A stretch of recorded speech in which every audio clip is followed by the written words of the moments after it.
Hello दोस्तों, स्वागत करती हूँ अपने यूट्यूब चैनल पर आप सभी का।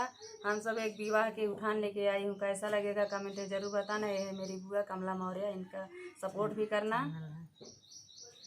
सिखिया मैं बिनी चूनी झाड़ुआ बनावली, अरे झाड़ुआ बनावली, अरे सीता बाहर चारो ओर रे लालनवा, अरे सीता बाहर चारो ओर रे लालनवा, कोनवा बारी सीता गुरवा लगवली, अरे गुरवा लगवली, अरे गुरवा में जमै चंदन पेड़ रे लालनवा, अरे गुरवा पे जमै चंदन पेड़ रे लालनवा, चंदन का डायरामा डोलिया बनवले, अरे डोलिया बनवले, अरे चली चला हमारो के देश रे लालनवा, अरे चला चला हमारो के